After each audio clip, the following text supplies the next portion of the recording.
And the girls shouldn't be placed in that position.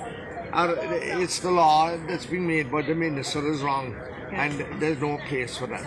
And Danny, can I just ask you, what are the chances of it being passed, or are people going to see sense at the last minute? No, because it'll pass. Of course, it'll pass because they have the numbers. In the Senate. Yeah. It will pass in the Dáil chamber. Well, it's gone through the Dáil. It's gone into the Senate now. Yeah. Well, I don't know what happened in the Senate. I don't know what way the votes are there. Yeah. But there's a bit of kickback, isn't it? Any motion or bill that the minister brings through, it'll pass because they have the numbers. Yeah. And it's very likely the same thing will happen in the Senate because they have the numbers there as well. Yeah. But they have the numbers now, but eventually, like 75% of the population do not want this, and they're not listening to the people. And you know, the people are going to rise up eventually. So now we know who the real traitors are, because anybody who voted for this bill to bring this bill in is an absolute traitor to this country. And their day will come, because when people find out, I mean, they're keeping this under the radar, the media as well. I feel very strong about that now, because, and so many people from different walks of life have spoken to me about this, and asked me what way did I vote, and I did hear about it, no problem. There's sometimes we're in there who don't know what, because there's an amendment and an amendment or whatever, and you don't know exactly what you're doing. You're hoping that you're doing the right thing.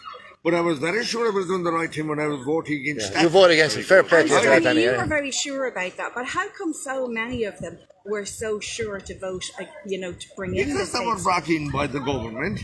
They were brought in. Why are politicians no longer on the side of the people? Why are they not putting the people's interests? You'll have to ask Ken and McAtee, and but from what people are saying inside, you're obviously talking with people in there. What kind of sense? You obviously would have discussed it with people in there. What sort of sense are you getting why they're so enthusiastic to bring this tyrannical bill upon us? I don't know what logic they're applying to doing what they're doing.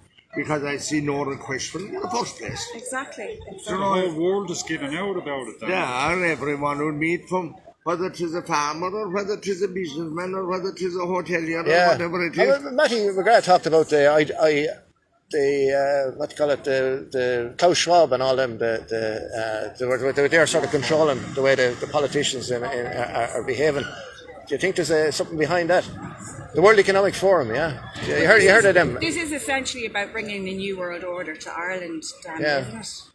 Well, I sometimes I'm afraid that they want us to be kind of just subjects, and that they're in charge and command. One of the things that I resent very much and was very hot about was where they stopped family members from going to visit their relatives inside in hospitals and nursing homes.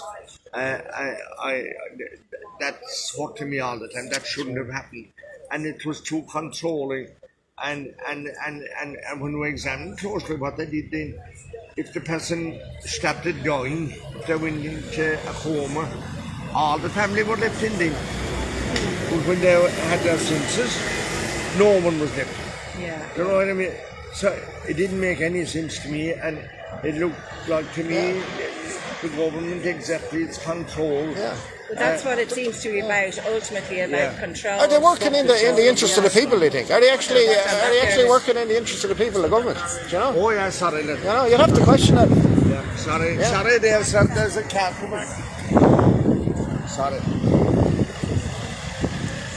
Do you know, Danny, they seem to be like acting like traitors to a lot of the people in the country to believe they're not in the interest of the people, you know? A kind of a strong word. Strong word, you know. What do you think? But, you wouldn't go that far, no? Well, do you know? I don't like what they're doing.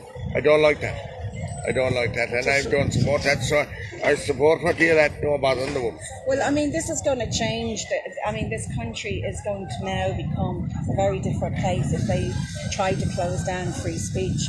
But I mean, people are not going to accept this, you know. So they've made a bed for themselves now with this, and now we know who they are. We know the ones that have gone against the Irish people. So, you know, they might think they're sitting pretty at the moment, but eventually, because this hasn't even come out in the media aren't even covering it.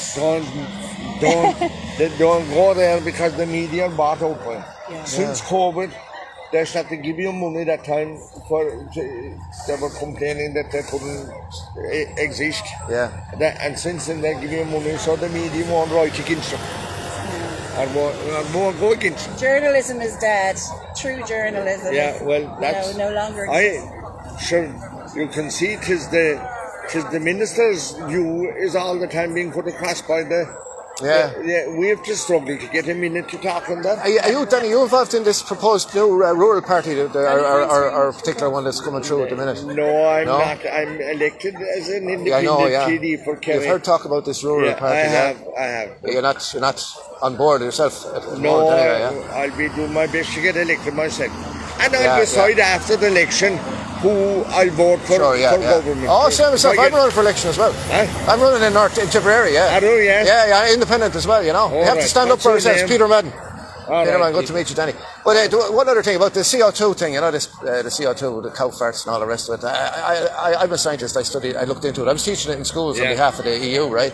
I said I better find out what I'm talking about here, and I looked into it, and it was a bag of hot smoke. There's no scientific basis whatsoever for CO2, carbon dioxide driven anthropogenic global warming, which is the basis for the whole new model of the world, you know. The man that blamed the coal 16 or 17 years ago, he was a professor or a scientist or something.